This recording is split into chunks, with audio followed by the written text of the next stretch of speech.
Hola, Buenas tardes, doctor. ¿me escucharon?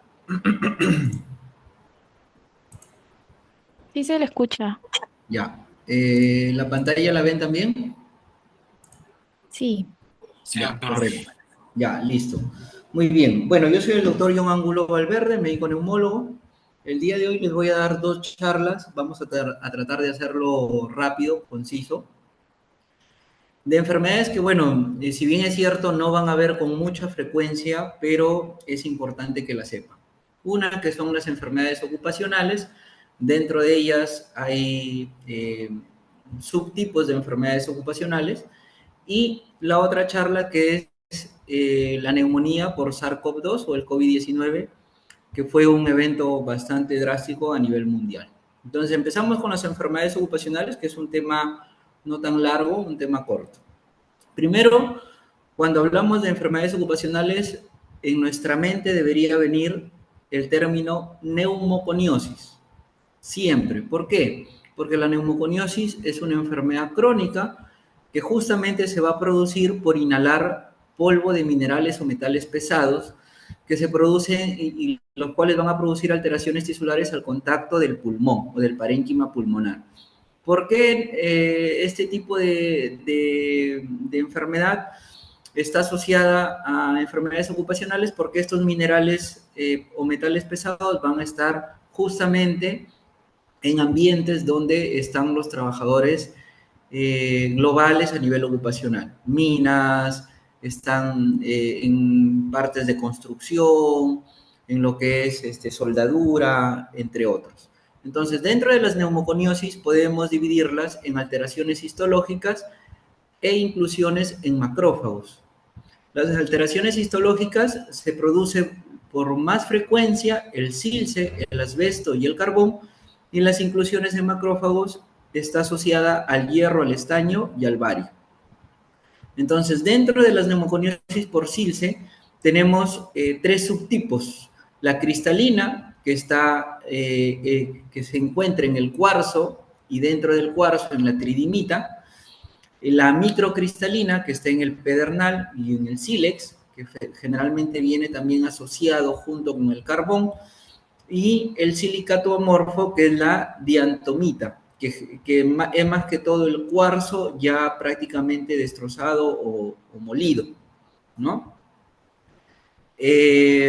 Las principales ocupaciones con exposición al silce cristalina, tenemos excavaciones en minas o túneles, el tallado o pulido de rocas silíceas, trabajos en seco de trituración, tamizado y manipulación de minerales y rocas, los trabajos de desmolde, trabajo con pulido de prótesis dentales, también asociado a odontólogos, trabajo de industrias en cerámica y manipulación de aglomerados de cuarzo y piedra ornamental, ¿no? Dentro de la presentación clínica vamos a tener tres tipos: la silicosis aguda, la silicosis acelerada y la silicosis crónica. No todo paciente con silicosis genera síntomas de forma rutinaria o los síntomas son muy leves en realidad. Tanto que el paciente puede pasar muchos años sin saber que tiene la enfermedad. Entonces, dentro de la silicosis crónica, que generalmente se da o evoluciona en un periodo largo de tiempo, más de 10 o 20 años, algunas literaturas dicen hasta 30 años, tenemos que son pacientes asintomáticos y el tamizaje generalmente es ocupacional. Todos los pacientes o todas las personas que trabajan en una área ocupacional les hacen tamizajes anuales. Si es una empresa considerablemente formal, si es una empresa informal, ténganlo por seguro que a veces los tamizajes no les hacen anuales, les hacen cada 5 años y a más. Entonces, es un poco difícil poder hacer el diagnóstico a temprana o de forma temprana en estos casos. Luego tenemos la silicosis acelerada y que esta sí va a presentar básicamente tos. El paciente solamente presenta tos, sea seca o con expectoración. La expectoración generalmente es de color plomizo, ¿ya? Justamente por el metal. En este tipo de pacientes, muchos lo confunden con síntomas netamente alérgicos, que podría ser la tos, y dicen, no, bueno, estuve expuesto un poquito al polvo por mi trabajo, fue porque no me puse la mascarilla bien o no me puse la 3M, que generalmente es la que deben de utilizar en mascarillas industriales. Algunas empresas no las dan, la mayoría en realidad, y lo que genera es que te dé esos síntomas. Y a veces el paciente dice, no, solamente es una tos y no se hacen ver. Pero cuando ya sale en la radiografía o en la tomografía, se ven las lesiones típicas de neumoconiosis, que más adelante la vamos a ver. ¿En cuánto tiempo se da? De 5 a 10 años de exposición, y la progresión es rápida y los signos son compatibles con el EPID. O sea, los signos tomográficos son compatibles con un EPID. ¿Qué va a haber en el EPID? ¿Qué es lo principalmente que hay en una enfermedad pulmonar intersticial difusa? Alteración del intersticio pulmonar. Y en el intersticio pulmonar, cuando hay inflamación de este, lo que se ve en la tomografía es un patrón de vidrio deslustrado, ¿ya? Patrón de vidrio deslustrado o vidrio esmerilado. Y luego tenemos la silicosis aguda, donde la disnea va a ser progresiva. Aguda, a diferencia de otras enfermedades, no es que sea 7 días, 10 días. Aguda para una silicosis o para una neumoconiosis es menor a 2 años. ¿Por qué? Porque esto es una enfermedad progresiva crónica que puede durar 15, 20, 30 años en evolución. Las exposiciones altas, a altas concentraciones del silce pueden generar en menos de 2 años signos de proteinosis alveolar. ¿Qué es la proteinosis alveolar? ¿O cuál es el signo patognomónico de la proteinosis alveolar? Es el empedrado loco, así se llama, o el crazy paving. En la bibliografía lo van a encontrar así, como crazy paving. Y eso se da generalmente en la silicosis aguda. El crazy paving o empedrado loco son lesiones a nivel del parénquima pulmonar, del intersticio, que hay bronquiectasias asociadas y inflamación del intersticio y del parénquima del pulmón.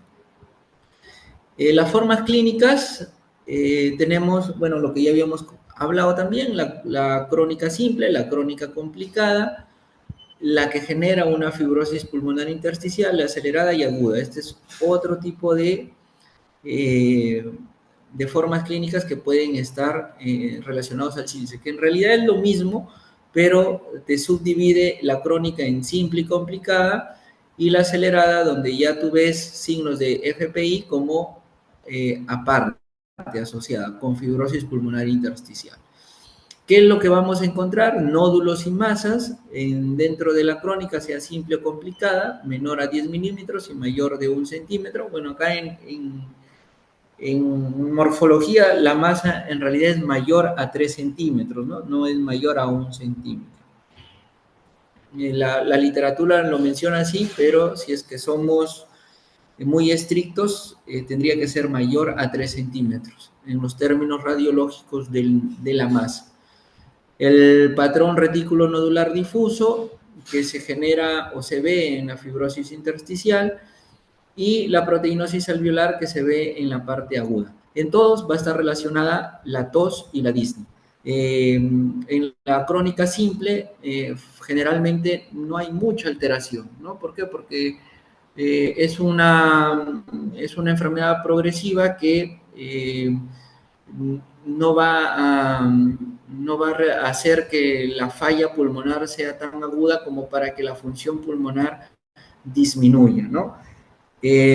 Cuando es aguda o acelerada, sí va a haber un deterioro rápido de la función pulmonar, y el índice de tifenado se va a ver alterado. Y aparte del índice de tifenado, también va a haber alteración en la capacidad vital forzada netamente. O sea, esta es una enfermedad que puede traer un patrón obstructivo y un patrón restrictivo en espirometría o en pruebas de función pulmonar. Alteración generalmente restrictiva con descenso de la capacidad de difusión en la fase aguda. ¿Qué nos convendría, qué prueba nos convendría hacer en este tipo de pacientes? La prueba del DLCO, que es del DEL, ¿no? El test de difusión de dióxido de carbono, o hacerle una pletismografía. Dentro de la patogenia y patología tenemos que van a aparecer 4 tipos de hallazgos a nivel patológico y se va a ver nódulos de color rosado de forma circular dentro del parénquima celular. Estos nódulos parecen granulomas y están llenos de tejido fibroso. Las células bien delimitadas, que son los fibroblastos, sin consistencia nodular, son indicativos de que no es un tejido necrótico netamente. Algunos granulomas que están entre comillas curados porque el centro es fibrótico y recién a los bordes se ve la necrosis, y posteriormente va a haber alteración en los alveolos, ¿no? Que estos van a presentar una destrucción o una rotura, desencadenando la patología principal de la neumoconiosis. Dentro de la neumoconiosis por Silce tenemos tipos de patrones en la tomografía, donde vamos a ver específicamente los patrones micronodulares y los patrones de nódulos calcificados, ¿no? A diferencia de un nódulo que no es calcificado, cuando vemos un nódulo calcificado tendríamos que sospechar en neumoconiosis. El nódulo no calcificado, captador de contraste, tendríamos que sospechar en un paciente con neoplasias, ¿no? O cáncer. El patrón micronodular, que se manifiesta como nódulos múltiples bien delimitados con un diámetro entre 2 a 5 milímetros, que aunque afecta a todo el pulmón, predominan en los lóbulos superiores, por lo que en los segmentos posteriores, sobre todo en los segmentos posteriores y apicales. Y los nódulos calcificados, que se localizan frecuentemente en la región centrolobulillar, alrededor de los bronquios centrolobulillares, y se localizan a nivel subpleural. Pueden tener una distribución perilinfática en los septos interlobulillares, aunque este es un poco infrecuente. Hay que ver si asociado a estos nódulos hay proceso inflamatorio también, porque generalmente en las tomografías vamos a ver no solamente el patrón nodular, sino también el patrón esmerilado, de vidrio esmerilado. Recuerden que los nódulos en la mayoría son calcificados a nivel de la neumoconiosis por Silce. Los nódulos silicóticos, que están compuestos por tejido hipocelular fibroso, rodeado por un anillo de macrófagos cargados de partículas de Silce, y los silicatos en forma de aguja que pueden ser visualizados en los macrófagos mediante una luz polarizada al microscopio. Hay pseudoplacas también, y los nódulos subpleurales aparecen como opacidades redondas a triangulares que cuando confluyen simulan una placa pleural, lo cual puede presentarse con calcificaciones. Otra enfermedad que podría asociarse o confundirse o asociarse con neumoconiosis es la tuberculosis pulmonar.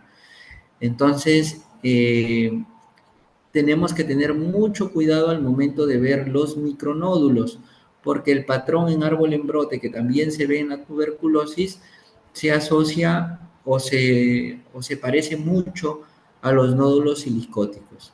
Pero ¿en qué lo puedes diferenciar? Que estos nódulos, como se ve acá en la flechita negrita, son subpleurales, ¿ya? Son subpleurales. Entonces, a diferencia del patrón micronodular, por patrón en árbol en brote, por tuberculosis, los nódulos no van a ser subpleurales. Dentro de las neumoconiosis por Silce también están la inflamación por adenopatías, que es en la forma crónica simple, se puede presentar, y se pueden ver adenopatías ciliares y mediastínicas que suelen calcificar sobre todo en la periferia de los ganglios, ¿no? El patrón conocido como calcificación en cáscara de huevo y que es altamente sugestivo de silicosis. Tenemos el patrón de calcificación, que también puede verse en la sarcoidosis, tuberculosis, neumoconiosis, de los trabajadores de carbón y raramente en el linfoma tratado con radioterapia y en la amiloidosis. O sea, estos son diagnósticos diferenciales cuando vemos este patrón de calcificación micronodular, que podría confundirse también con patrón en árbol en brote en el tema de tuberculosis. Son conglomerados silicóticos, que la silicosis simple puede complicarse dando lugar a esta forma. Se origina a partir de la confluencia de los nódulos formando masas o conglomerados, y esta forma está asociada a un incremento de la cantidad de tejido fibroso, por lo que también recibe el nombre de fibrosis masiva progresiva, asociado a un incremento de la cantidad de tejido fibroso, y puede haber masas de tamaño superior a 1 centímetro, de bordes espiculados, bilaterales, simétricas y en los lóbulos superiores, que pueden presentarse calcificaciones en su interior. Dentro de la neumoconiosis por Silce, vamos a ver que el borde de este tipo de lesiones a nivel tomográfico es liso en la zona de contacto con el enfisema y permite diferenciar el conglomerado silicótico en un nódulo tumoral. Puede haber asociaciones de enfisema paraseptal también, ¿no? El enfisema se asocia de forma significativa en pacientes fumadores más que todo, ¿no? No se asocia en pacientes no fumadores. Y la afectación pleural en la silicosis es poco conocida. Debe recordarse que podemos encontrar un engrosamiento pleural con o sin calcificaciones. Puede haber derrame pleural e invaginación de la pleura hacia los conglomerados silicóticos y atelectasias redondas. Entonces acá estamos viendo en la imagen posterior derecha, ¿no? En la imagen inferior derecha, donde se ve el espacio pleural que está invaginando hacia la parte del parénquima pulmonar, donde están los conglomerados silicóticos, ¿no? O los nódulos silicóticos. Pueden haber complicaciones concomitantes de la silicosis, sí, como les mencionaba, la tuberculosis pulmonar. Ocurre en la cuarta parte de los pacientes. O sea, de 10 pacientes van a estar afectados por lo menos un tercio o menos, ¿no? Y es casi 3 veces más frecuente en los pacientes con silicosis que en la población general. Los hallazgos que encontramos en la tomografía helicoidal incluyen los nódulos o consolidaciones de distribución asimétrica y las cavitaciones en el mejor indicador de la silicotuberculosis, ¿no? Ya sabemos o ya saben que las cavitaciones es el signo principal que van a encontrar a nivel de tuberculosis, ¿no? Prácticamente es un signo patognomónico de la tuberculosis, la cavitación, más que el árbol en brote. Los hallazgos que nos hacen sospechar de un carcinoma, que también podría estar asociado, como vemos acá en la imagen superior derecha, que hay un nódulo o una masa ya prácticamente, está la masa pulmonar unilateral. El carcinoma puede presentarse indistintamente en cualquier localización y tiene un crecimiento rápido. Los conglomerados presentan un tamaño más estable al realizar controles sucesivos y el carcinoma no suele tener calcificaciones, lo que les decía, ¿no?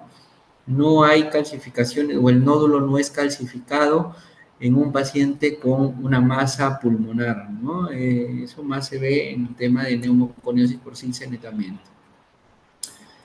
El síndrome de Kaplan, que es la neumoconiosis reumatoidea, también se presenta muy rara vez, menos del 1% de los pacientes, pero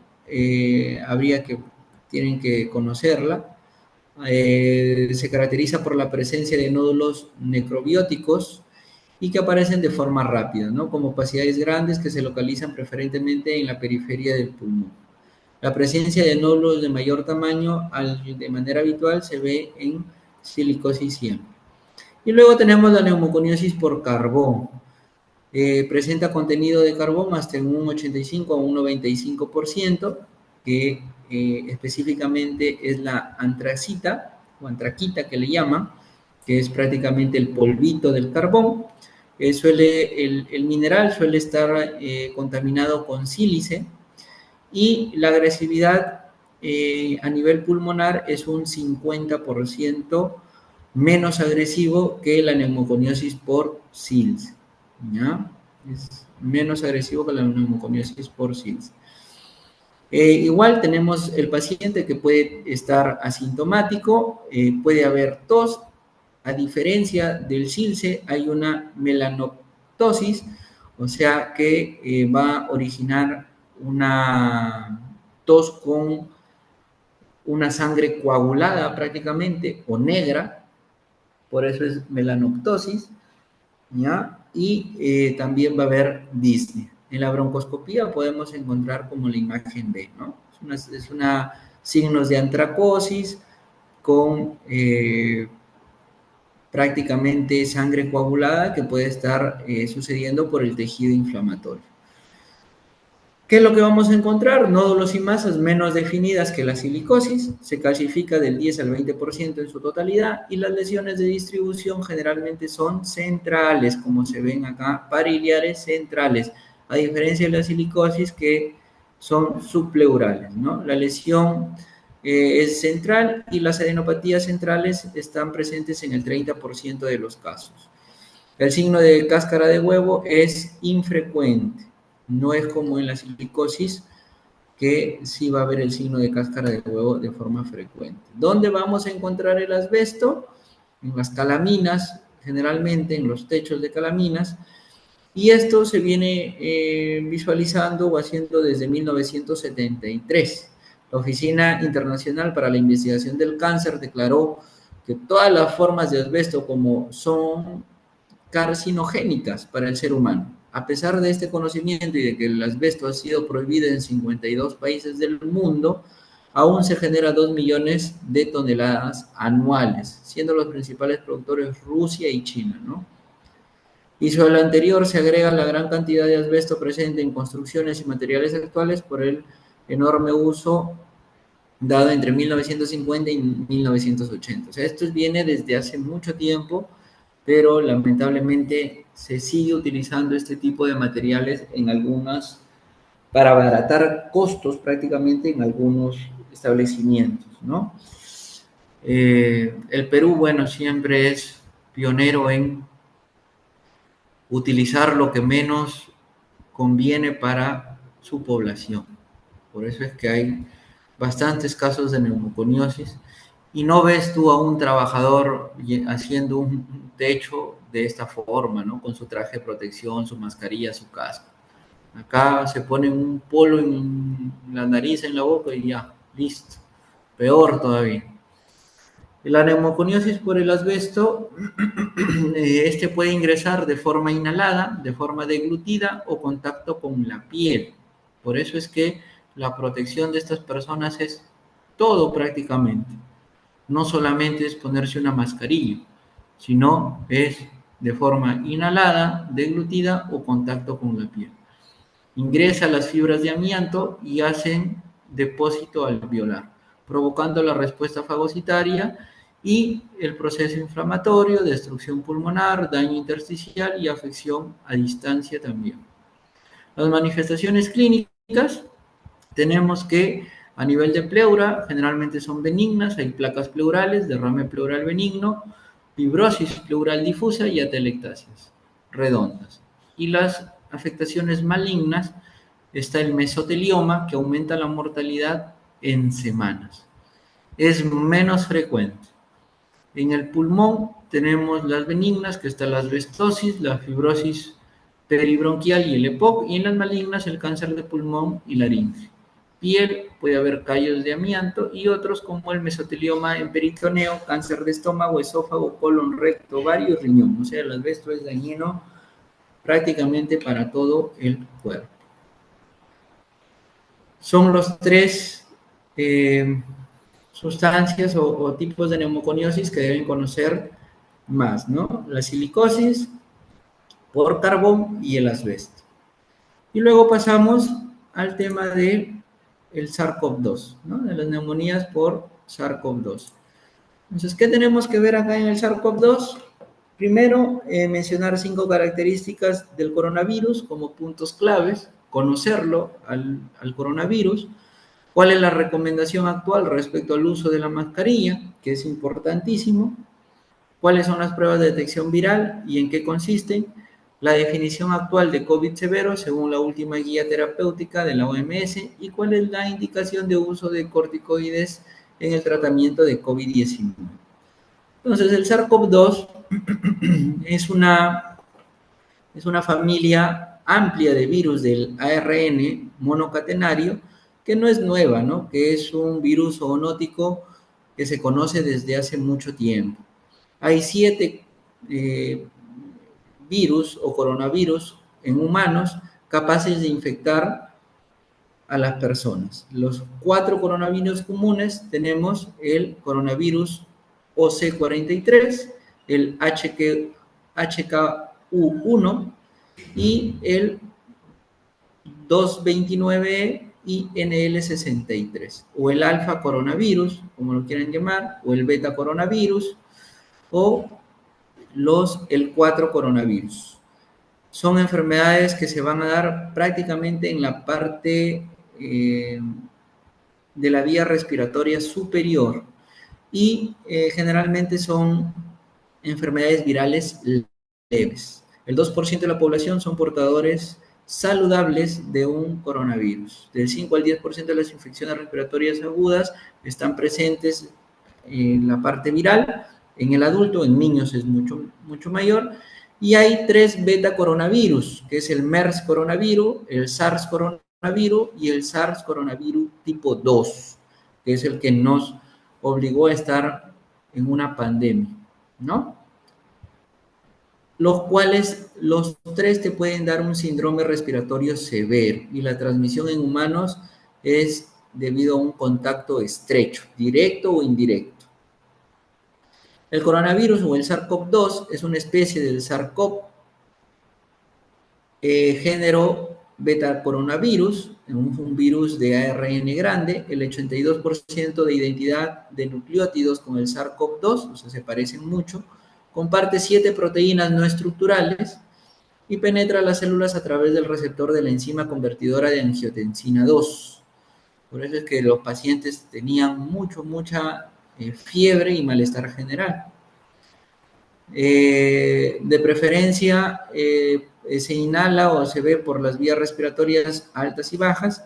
La transmisión es zoonótica y el reservorio, por los estudios, se mencionó que era el murciélago, ¿no?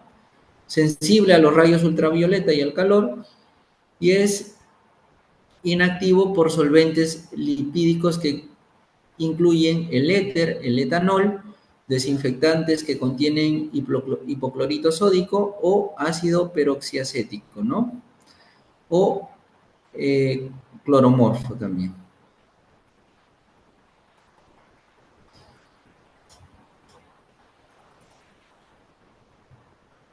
A nivel mundial, tenemos los casos acumulados por fecha y las muertes acumuladas por fecha hasta el 2021, según la OMS, donde supera el 1.000.000 de casos de muertes por SARS-CoV-2.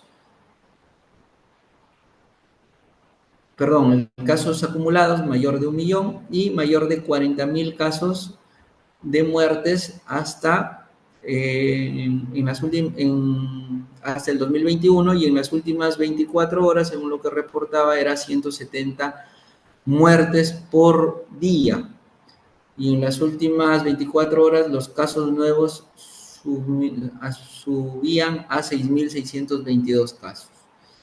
A nivel del Perú, se fue incrementando con el tiempo el tema de casos nuevos hasta marzo del 2021 y los fallecimientos igual. Los picos más altos han sido en julio y en septiembre. Sin embargo, de mortalidad, sin embargo, en casos nuevos permanecía igual. Ahora ya no se ve prácticamente casos de SARS-CoV-2, ¿no? La vacuna para un virus, que en general los virus no son tan agresivos, a diferencia de bacterias o hongos, se pudo controlar con el tema de vacunación.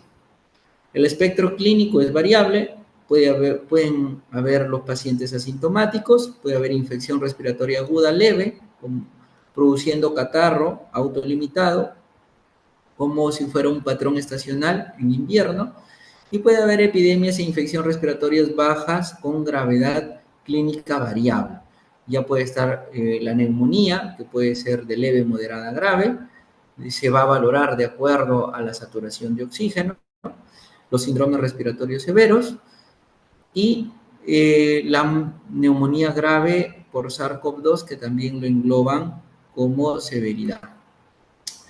El síndrome respiratorio de Oriente Medio y el síndrome respiratorio agudo severo, que hace más que todo la OMS una comparativa por la característica del MERS-CoV con el SARS-CoV. En general, sin mencionar el SARS-CoV-2, donde la transmisión es prácticamente la misma y la letalidad en el MERS-CoV es mucho mayor, con mayor casos de morbilidad. La cronología del COVID-19, tenemos que empezó el 31 de diciembre del 2019, la China reportó casos de neumonía de causa desconocida aparentemente. El 9 de enero del 2020 se clasificó al nuevo coronavirus como el COVID-19, que fue identificado 2019. El 27 de enero del 2020, la primera transmisión en humano a humano, fuera de China, que fue en Vietnam. En el 11 de febrero del 2020, la OMS declara el brote de emergencia de salud pública de importancia internacional. Y el 11 de marzo del 2020 se declara por completo la pandemia, ¿no? O sea, de forma muy acelerada, prácticamente en 3 meses, o menos de 3